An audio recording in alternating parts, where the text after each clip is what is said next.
Et la maladie fait souffrir, elle questionne tout être humain, elle nous révolte parfois. Et ça, c'est quelque chose qui n'est pas nouveau, c'est de tout temps, l'humanité a été confrontée à la maladie, et c'est pour ça que la Bible en parle, qu'elle parle de cette question. Mais je crois que, malgré le fait que ce soit une question universelle, on vit à une époque où, plus que jamais, notre société semble donner une importance assez considérable à la question de la santé. Vous savez, jamais la médecine n'a été aussi performante de toute l'histoire, jamais l'humanité n'a vécu aussi longtemps, en tout cas pas depuis l'époque d'Abraham, on pourrait dire. Mais jamais nous avons été aussi bien soignés, c'est un fait. Mais ça ne nous suffit pas. Nous voulons que la maladie soit complètement éradiquée, que nous ne ressentions jamais aucune douleur, que toute notre vie soit marquée par une santé parfaite. Quand je dis nous, c'est notre société. Et pourtant, malgré tous nos efforts, malgré des milliards, des centaines de milliards chaque année dépensés pour la santé, l'humanité est bien incapable de maîtriser la maladie. La maladie continue de nous atteindre, elle continue de nous pourrir la vie. Et surtout, la maladie continue de conduire inexorablement chaque être humain vers la mort. Et ça fait partie un peu de la réalité, mais on n'aime pas trop la voir en face, dans notre pays en particulier. On a du mal à l'accepter. Ça nous dérange.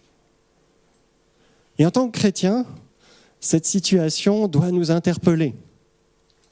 Parce que, d'un côté, notre société a tout à fait raison d'aspirer à une longue vie sans aucun problème de santé. Parce que c'est aussi, d'après la Bible, le plan de Dieu pour l'humanité. C'est ce que Dieu souhaite pour l'humanité. Une vie éternelle, avec une santé parfaite. Mais d'un autre côté, lorsque notre société se focalise uniquement sur la question de la maladie, de la guérison, de la santé, on passe à côté de quelque chose d'essentiel. C'est ce que j'aimerais qu'on voit à travers ces deux prédications.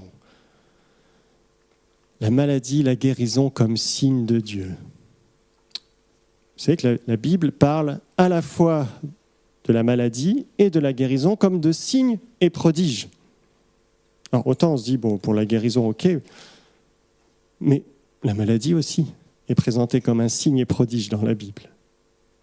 Un signe, vous savez, c'est un panneau indicateur, un peu comme un panneau de signalisation. Quand vous êtes face à un panneau qui indique le nom d'une ville où il y a un symbole dessus, qui indique par exemple qu'on n'a pas le droit d'aller dans cette rue, vous savez bien que ce n'est pas le panneau en soi qui est important. Vous ne dites pas « Ah, quel beau panneau avec marqué Paris dessus ». Non, ce qui importe, c'est ce qu'il signifie, ce qu'il veut dire. Et si la Bible présente la maladie et la guérison comme des signes de Dieu, ça veut dire que Dieu a quelque chose à dire à travers la maladie et la guérison. Non seulement c'est important pour nous de comprendre en tant que chrétiens ce que Dieu veut dire par ces signes, mais aussi parce qu'on est appelé à être les témoins prophétiques du Seigneur dans ce monde, on est appelé à apporter une parole de Dieu pour expliquer à ceux qui nous entourent. Voilà ce que le Seigneur veut vous dire, veut nous dire à travers la maladie et la guérison. On doit être ces témoins du Christ qui aident notre société à voir plus loin que simplement le panneau, voir son sens. Alors la semaine prochaine, on va parler de la guérison, ça sera peut-être un peu plus réjouissant comme prédication, mais on aura aussi un temps de prière à la fin du culte la semaine prochaine pour prier pour les malades, pour prière de guérison.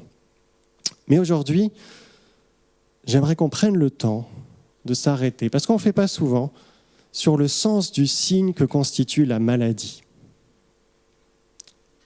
Alors ça vous étonne peut-être que je parle de la maladie comme de signe et prodige. Pourtant, vous savez, le terme signe et prodige, on le trouve d'abord dans l'Ancien Testament. C'est une terminologie quand on parle des signes et prodiges que le Seigneur a fait. Et vous savez quels sont les signes et prodiges les plus fréquemment présentés dans l'Ancien Testament ou rappelés? Ce sont les 10 plaies d'Égypte. Lorsque Dieu a envoyé des catastrophes sur l'Égypte, ce sont des signes et prodiges. Ce n'est pas des délivrances, ce n'est pas des guérisons, c'est des fléaux. Et parmi les plaies d'Égypte, parmi ces signes et prodiges que le Seigneur a envoyés, il y avait une épidémie sur le bétail égyptien, mais aussi l'envoi des ulcères, problèmes de santé, de peau, que le Seigneur a envoyé sur les Égyptiens. Alors comment comprendre cela? Comment comprendre cette idée que la maladie est un signe? La première chose dont il faut se souvenir, c'est que dans la Bible, la maladie, c'est avant tout une conséquence du péché de l'humanité. C'est le premier point, c'est une conséquence du péché. Les premiers chapitres de la Bible indiquent qu'au commencement, Dieu a créé l'être humain en bonne santé. Il n'a pas créé la maladie. Il a placé le premier homme, la première femme dans un jardin merveilleux où Dieu lui-même habitait. Il y avait la présence du Dieu vivant avec l'être humain. Et parce qu'il y avait cette présence, Dieu transmettait la vie en abondance à ces premiers humains.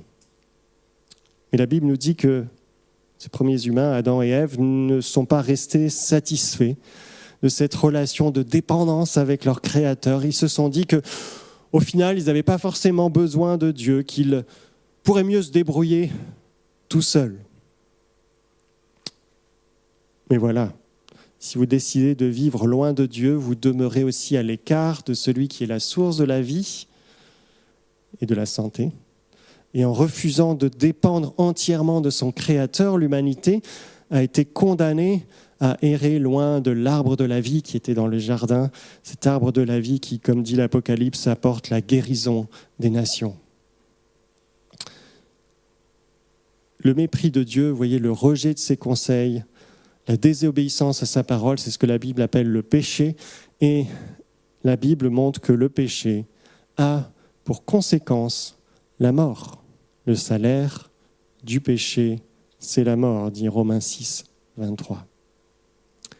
Et la mort, vous savez, c'est toujours le résultat d'un dysfonctionnement du corps humain. Quand le corps ne fonctionne pas correctement, c'est là que vous êtes malade. Il y a le théologien Henri Blocher qui parle de la maladie comme de la petite monnaie de la mort. Vous voyez, la Bible présente la maladie comme d'abord une conséquence générale du péché de l'humanité. C'est à cause du péché de l'humanité que la maladie est entrée dans le monde. Alors attention, il ne faudrait pas en conclure que toute maladie serait due à un péché spécifique. Dans le sens que si je suis malade, c'est parce que j'ai fait un péché. Alors, il arrive que la maladie soit une conséquence directe de notre péché. Par exemple, on peut citer ceux qui ont des comportements sexuels dits à risque. C'est le terme médical pour désigner ceux qui ont une vie sexuelle débridée et qui prennent des risques.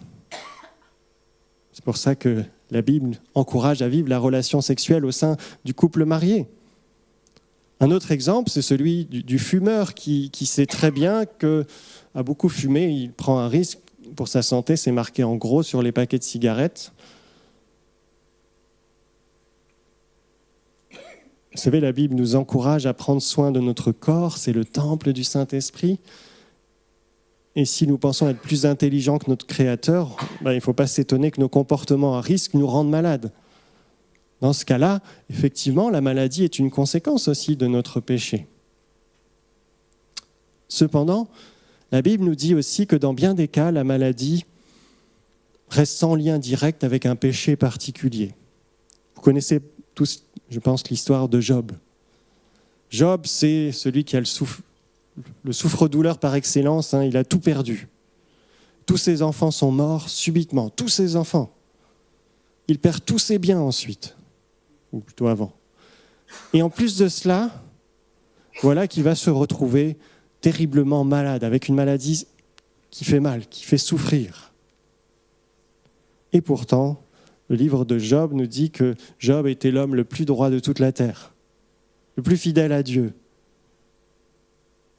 Job n'avait absolument rien fait de mal pour mériter sa maladie.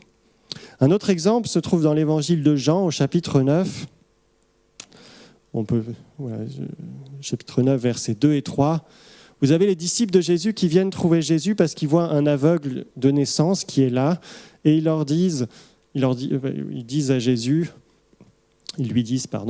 Dis-nous, maître, pourquoi cet homme est-il né aveugle? Est-ce à cause de son propre péché ou celui de ses parents ?»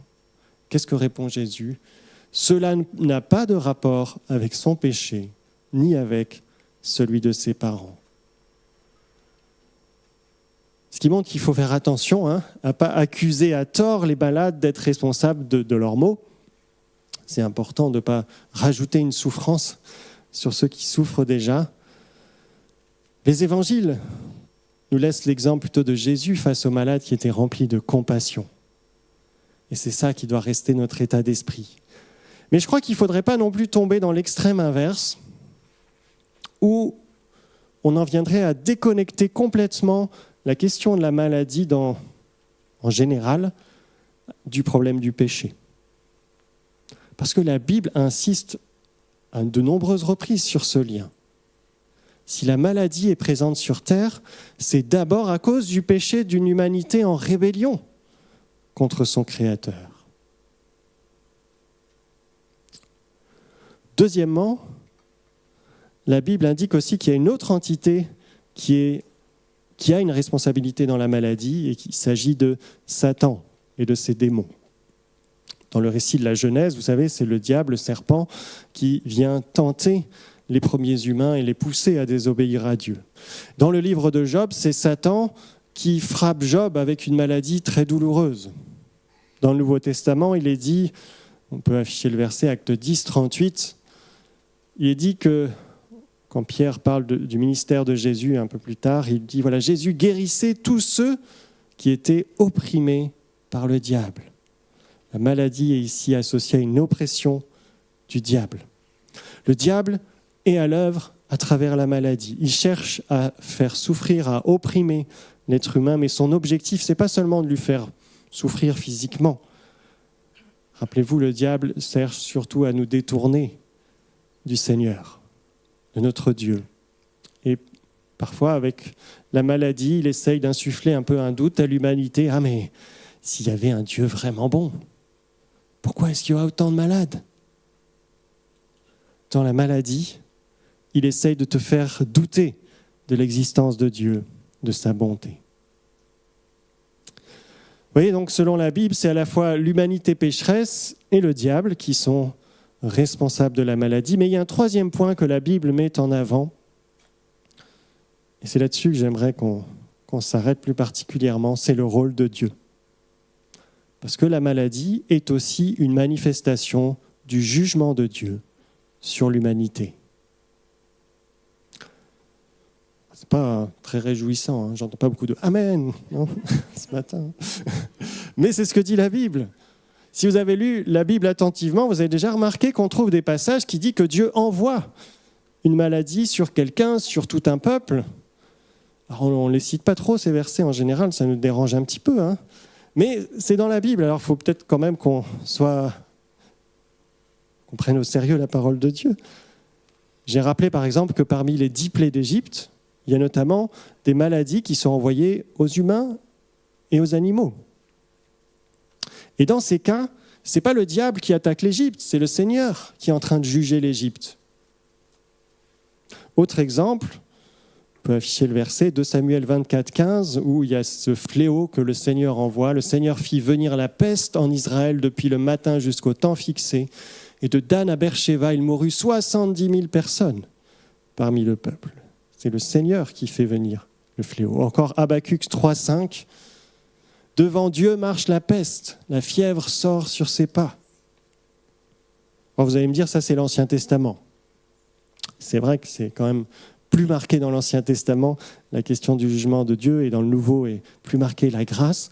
Mais malgré tout, même dans le Nouveau Testament, on a quelques éléments, comme en 1 Corinthiens 11, ce passage autour du repas du Seigneur, où Paul dit « C'est pour cela qu'il y a parmi vous beaucoup de malades et d'infirmes », quand il dénonce l'attitude mauvaise des chrétiens de Corinthe lorsqu'ils prennent la scène, qu'ils prennent chacun pour eux de manière isolée, de manière égoïste, sans partager. Il dit, voilà, c'est pour ça que il y a parmi vous beaucoup de malades et d'infirmes et qu'un assez grand nombre sont décédés. Et un peu plus loin, il dit, c'est par ces jugements, le Seigneur nous corrige, afin que nous ne soyons pas condamnés avec le monde. Et dans l'Apocalypse, vous avez aussi, parmi les fléaux qui sont présentés, que le Seigneur envoie pour juger la terre, il y a aussi la mention d'épidémies, de maladies douloureuses. Alors comment comprendre ça ? Est-ce que notre Seigneur serait un Dieu sadique qui aime bien nous voir souffrir ? Non, bien sûr. Si vous avez cette relation personnelle avec lui, vous savez que ce n'est pas le cas. Notre Seigneur est bon, parfaitement bon. Et aucun texte de la Bible ne présente Dieu comme se prenant plaisir à envoyer la maladie. En revanche, tous les textes que j'ai cités, et on pourrait prendre le temps de voir un peu dans le contexte, mais tous ces textes où on voit que la maladie semble envoyée par Dieu, elle est toujours présentée ici comme un jugement du Seigneur, une manifestation plutôt du jugement de Dieu. Parce que l'humanité est en rébellion contre son Dieu, parce qu'elle est dans le péché, parce qu'elle est dans la désobéissance, et parce que surtout ça va à sa perte, ça la conduit à sa perte. Dieu manifeste son jugement à travers la maladie. Et encore une fois, il ne le fait pas juste pour manifester son jugement, mais je crois qu'il y a, et plusieurs textes le montrent, qu'il y a un objectif derrière cela. Le Seigneur le fait parce qu'il souhaite qu'à travers cela, nous nous détournions du péché, nous nous retournions vers lui et que nous soyons sauvés. C'est ce que dit d'ailleurs le texte d'un Corinthiens 11. Il le fait afin que nous puissions qu'il nous corrige, afin que nous ne nous perdions pas, que nous ne soyons pas justement perdus au niveau spirituel pour l'éternité. Et encore une fois, il ne faut pas nécessairement trouver un péché particulier qui serait la cause de chaque maladie subie par l'humanité. D'ailleurs, souvent dans les textes qui parlent de Dieu qui envoie les maladies, c'est plutôt des épidémies en général. Et les épidémies, c'est intéressant parce que ça a un caractère général. Ça touche de manière un peu indifférenciée tout le monde. Et ça rappelle douloureusement que, en fait, toute l'humanité est concernée par la question du péché. Nous sommes tous concernés par le péché. Il n'y a pas un seul juste sur la terre en dehors de Jésus-Christ. Et ces épidémies nous rappellent cela. C'est un signe du jugement de Dieu face à la rébellion de l'humanité. Mais si Dieu manifeste son jugement ainsi, c'est pour faire réagir l'humanité. Et c'est en cela que la maladie est un signe, vous voyez, du jugement de Dieu. Un signe de Dieu. C'est un signe de son jugement concernant notre péché. Ce n'est pas le jugement dernier, la maladie. C'est un signe d'un jugement à venir qui est encore plus terrible. Face à la maladie, les humains sont appelés à réaliser que nul ne peut éviter la mort, que tous auront à rendre des comptes devant leur Créateur. La maladie, c'est le signe d'un jugement bien plus grand, plus définitif, un châtiment éternel qui attend pour ceux qui restent endurcis contre leur Seigneur, leur Sauveur. La maladie, vous voyez, elle invite à méditer sur la déchéance de l'être humain, nous faire prendre conscience de notre état de mortel, de ce que le péché nous colle à la peau. C'est un signe puissant du jugement de Dieu. Et c'est bien pour cela que la maladie, elle dérange dans notre société. C'est bien pour ça que notre société, sans Dieu, se lance dans une quête effrénée pour la santé parfaite. C'est bien pour ça que notre société ne supporte plus de voir la maladie. Parce que la maladie nous rappelle que le péché nous colle à la peau et qu'elle imprègne tout notre être et nous conduit à la mort. Elle nous rappelle la vanité d'une vie sans Dieu. Voilà ce que dit la Bible au sujet de la maladie. Et vous me direz, qu'est-ce que ça implique maintenant pour nous, en tant que chrétiens, et en particulier dans notre, j'ai dit tout à l'heure, notre témoignage, en tant que prophète, témoignage prophétique, personne qui porte par le Saint-Esprit la parole de Dieu autour de nous. Et face aux malades qui nous entourent, comment est-ce qu'on doit les accompagner ? Est-ce qu'on doit aller trouver les malades et leur dire « Bande de pécheurs, repentez-vous » ? Non, je ne crois pas. En tant que témoins du Christ, le message que nous sommes appelés à partager, ce n'est pas la mauvaise nouvelle du jugement, mais la bonne nouvelle du salut en Jésus-Christ. Parce que le jugement n'est pas la fin. Le Seigneur a envoyé Christ mourir sur la croix pour le pardon de nos péchés. La Bible dit que c'est par ses meurtrissures que nous sommes guéris. Et c'est pour cela que Jésus nous a envoyés témoigner de lui, non pas en rendant malades les gens, mais en guérissant les malades. Comme nous le verrons la semaine prochaine, toute guérison, c'est un signe de la grâce de Dieu. Mais il convient, je crois aussi, de ne pas aller trop vite. Et pas de devenir des chrétiens qui, à la manière de notre société, voudraient occulter la signification de la maladie. On pourrait être tenté, face à la maladie, de dire « Allez, vite, vite, on passe à la guérison. » Mais pourtant, vous savez, de la même manière qu'un médecin ne pourra pas soigner quelqu'un qui refuse de se dire malade, de se reconnaître malade, notre Seigneur ne peut pas sauver quelqu'un qui refuse de se reconnaître pécheur. Et la maladie, c'est aussi un moyen utilisé par Dieu pour nous faire réfléchir sur notre condition d'être humain pécheur. C'est pour cela, par exemple, qu'en Jacques, chapitre 5, la prière pour les malades est reliée à la confession des péchés. Jacques 5, verset 16. « Confessez donc vos péchés les uns aux autres et priez les uns pour les autres, afin que vous soyez guéris. » Il y a un lien entre la prière pour les malades et la confession des péchés dans ce texte. Parce que face à la maladie, et d'ailleurs il est dit « Confessez vos péchés les uns aux autres », ce n'est pas juste la maladie, ma maladie, c'est face à la maladie que je vois chez l'un ou chez l'autre, chez moi, ça me fait réfléchir sur ce signe qu'est la maladie, qui pointe vers le péché qui atteint l'humanité. Et ça m'appelle à prendre au sérieux la question du péché et à confesser mon péché et demander, recevoir le pardon de Dieu. Oui, non pas parce que la maladie serait forcément causée par un péché particulier, mais parce que la maladie me fait réaliser que je suis contaminé par le péché. Et sans le pardon en Christ, sans la croix du Christ, ce péché me conduirait vers la mort. La maladie est un signe puissant du jugement de Dieu. Elle me met face à mon impuissance de m'en sortir tout seul, me fait réaliser mes limites, mes faiblesses, mes incapacités, et que si je ne guéris pas intérieurement et physiquement, je vais devoir faire face à mon Créateur. Encore une fois, notre rôle n'est pas d'accuser le malade, il n'est pas plus pécheur que moi. Moi qui suis en bonne santé, je ne suis pas meilleur que lui. Mais prenons le temps d'accompagner les malades. Laissons-leur l'occasion de réfléchir, sans forcer les choses, mais ça vient naturellement en général quand vous êtes dans cette situation, de réfléchir sur leur fragilité, sur leur statut de mortel. Sachons aussi accueillir leurs plaintes, entendre leurs souffrances. Sachons accompagner la confession des péchés si besoin. Ne soyons pas comme notre société qui veut à tout prix trouver une solution rapide à la maladie ou à la souffrance. Oui, notre Seigneur peut guérir les malades. Oui, on doit prier pour la guérison des malades. Mais rappelez-vous que notre priorité numéro 1 dans notre témoignage, ce n'est pas la maladie physique, ce n'est pas le problème numéro 1, ou même psychique. Son problème numéro 1 à tout être humain, notre problème numéro 1, c'est la maladie du péché.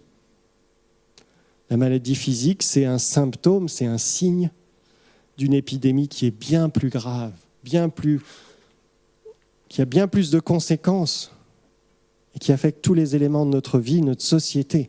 Et c'est important de prendre le temps de réaliser ça aussi dans notre témoignage, dans notre accompagnement. Soyons donc ces témoins prophétiques qui rappellent à notre société avec sagesse, avec amour. C'est notre attitude, avec compassion, c'est l'attitude du Christ, ce dont la maladie est le signe. Et ça nous amène à une autre question parfois un peu difficile. Comment expliquer que les chrétiens tombent aussi malades ? Oui, parce que les chrétiens sont aussi malades. Alors peut-être pas vous, mais moi j'ai déjà été plusieurs fois malade dans ma vie. C'est un fait. notre corps ne fonctionne pas toujours parfaitement. Et il y a quelques aînés parmi nous qui m'ont déjà dit qu'en général, qui m'ont témoigné que ça ne va pas en s'arrangeant normalement. Dans l'épître aux Galates, on voit même que l'apôtre Paul, le grand apôtre Paul, était malade. Galates 4, verset 13, il écrit « Vous le savez, ce fut à cause d'une maladie que je vous ai pour la première fois annoncé l'évangile. » On ne sait pas pourquoi la maladie l'a amené à se rendre en Galatie, mais en tout cas, c'est le cas. Il a été malade.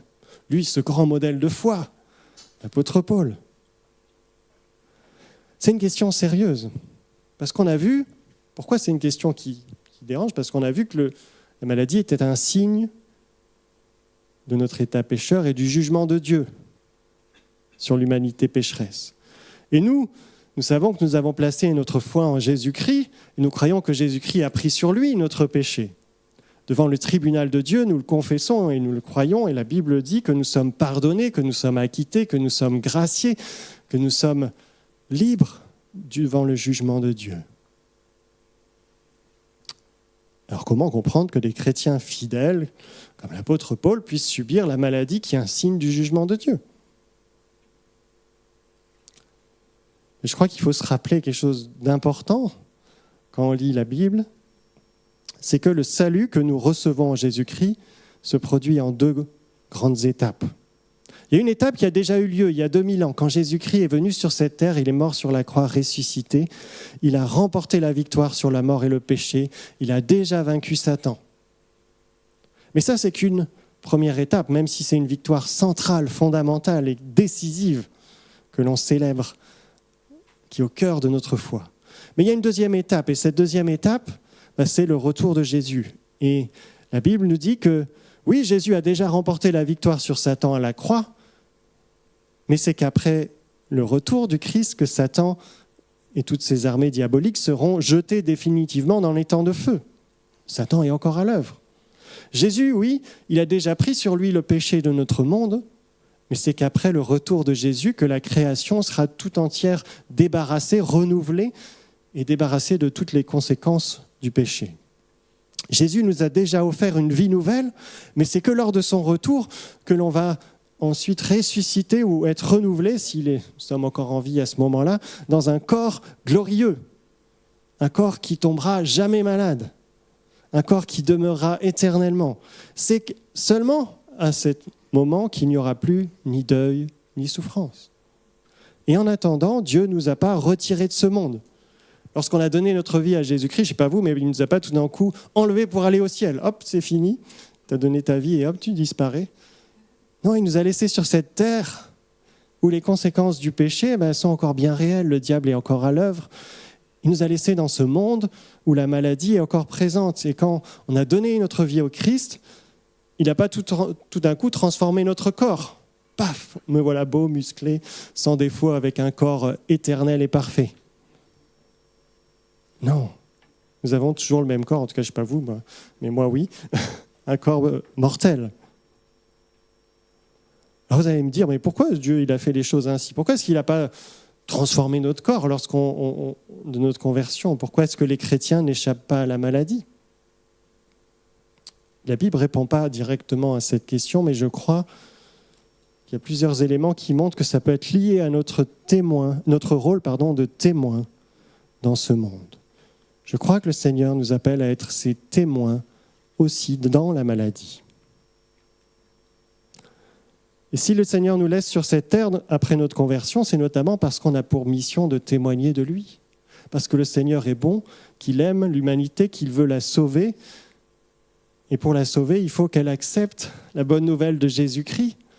Et pour que cette bonne nouvelle soit entendue, il souhaite que nous la fassions retentir autour de nous en tant que ses témoins.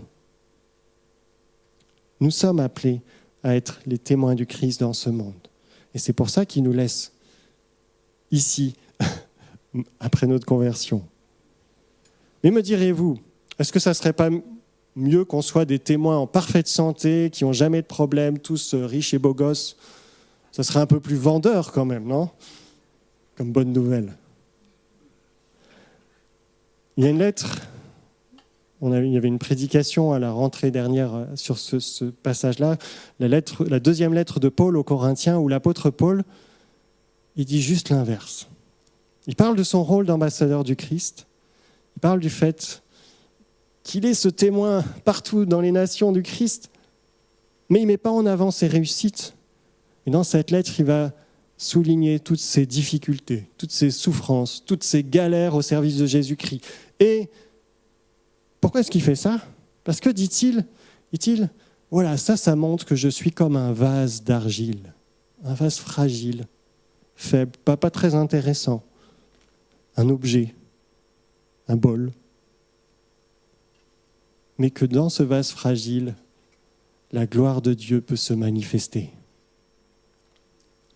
C'est parce que l'apôtre Paul n'a rien d'attirant en lui-même que la gloire de Dieu peut rayonner librement à travers lui. C'est parce qu'il est faible que la puissance de Dieu peut être visible dans sa vie. Si on était tous des super-héros parfaits, alors on risquerait d'attirer l'attention non pas sur Dieu, mais sur nous. On pourrait même nous idolâtrer. Mais on est appelé à manifester la gloire de Dieu, pas notre gloire. Alors mon frère, ma sœur, si dans la maladie, tu trouves dans le Seigneur cette force de croire en un Dieu infiniment bon parce qu'il l'est, eh bien tu es un formidable témoin de Jésus-Christ. Si dans la maladie, tu es capable de manifester cette paix, cette joie que tu trouves dans le salut en Jésus-Christ, alors tu es un témoin de la gloire de Dieu. Si dans la maladie, tu es capable de dire à Dieu, ta grâce me suffit, alors crois-le, comme dit l'apôtre Paul, la puissance de Dieu est en train de se manifester dans ta faiblesse. Ah ouais, on ne sait pas pourquoi Dieu nous laisse parfois passer par la maladie, pourquoi il ne nous guérit pas plus vite. Mais nous savons ce qu'il a déjà accompli pour nous en Jésus-Christ.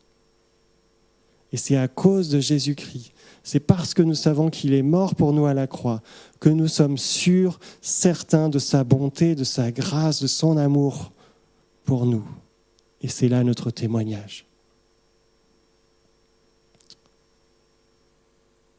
Pour conclure et résumer un peu tout cela, j'aimerais laisser quelques pistes pour traverser les temps de maladie en tant que témoin du Christ. Si tu es malade, je crois que tu fais bien de désirer la guérison. Dieu, voilà, c'est quelque chose qui est normal et on en parlera la semaine prochaine. Hein. C'est que la première partie, n'oubliez pas, on va rester pas juste là. Si tu es malade, tu fais bien de prier pour la guérison. Mais le Seigneur veut aussi et veut tous nous inviter à regarder la maladie en face. C'est important parce qu'il est un Père qui nous aime et qui veut aussi nous parler à travers ces temps-là. Premièrement, profite de ce temps pour confesser tes péchés. Rappelle-toi qu'à travers la maladie, Dieu te fait réaliser une faiblesse qui est plus profonde, une incapacité qui est plus profonde. Il t'invite à réaliser que tu es un être humain atteint par les conséquences du péché, que tu as désespérément besoin de la grâce de Dieu. Prends ce temps pour confesser tes péchés, dire à Dieu tes limitations, et déposer au pied de la croix. Encore une fois, ce n'est pas ta maladie forcément qui est une conséquence directe du péché, mais la maladie en général dans ce monde est une conséquence du péché de toute l'humanité. Deuxièmement, rappelle-toi que si Dieu te laisse encore sur cette terre, c'est parce que tu as un rôle de témoin encore à y jouer.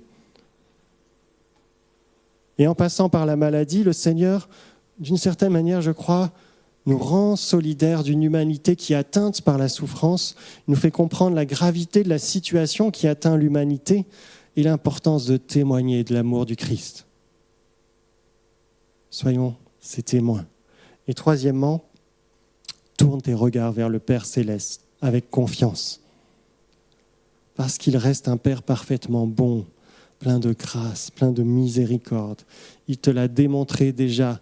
Il ne peut pas l'avoir démontré de manière plus forte en envoyant son Fils unique, Jésus-Christ, souffrir à ta place. Par ses meurtrissures, il t'offre la guérison. Tu peux déjà en expérimenter un avant-goût ici-bas. À chaque fois qu'on est guéri, on expérimente sa grâce. Mais il ne faut pas oublier que ce n'est pas là le cœur de ton espérance. Un jour, tu expérimenteras la guérison totale et permanente. Parce qu'on peut être guéri ici-bas, mais si le Seigneur ne revient pas avant, on va tous mourir un jour d'une autre maladie, ou d'un autre problème de santé, ou du cœur qui s'arrête, c'est aussi un problème de santé. Mais on attend quelque chose de plus grand. Christ va revenir, et alors nous aurons ce corps de résurrection pour toujours en parfaite santé. Amen. Prions. Seigneur notre Dieu, nous plaçons devant toi et face à cette question douloureuse, difficile de la maladie qui nous affecte plus ou moins selon les uns les autres, mais tous de manière particulière. Seigneur, nous voulons tourner nos regards vers toi. Regarder à la croix de Jésus-Christ. Parce que là, Seigneur, tu as porté nos souffrances, nos maladies. Là, Seigneur, tu nous as démontré en chair et en os combien ton amour pour nous est grand et parfait et puissant. Combien tu nous aimes, combien tu es un Dieu qui veut notre bien, qui veut notre salut au point de donner sa vie pour nous. Et Seigneur, même si nous ne comprenons pas toujours pourquoi la maladie perdure, pourquoi nous devons parfois passer par la maladie ou voir la maladie chez des personnes que nous aimons et qui souffrent. Seigneur, nous voulons regarder à ta croix et placer notre assurance, notre confiance en toi, dire « Oui, ta grâce me suffit ».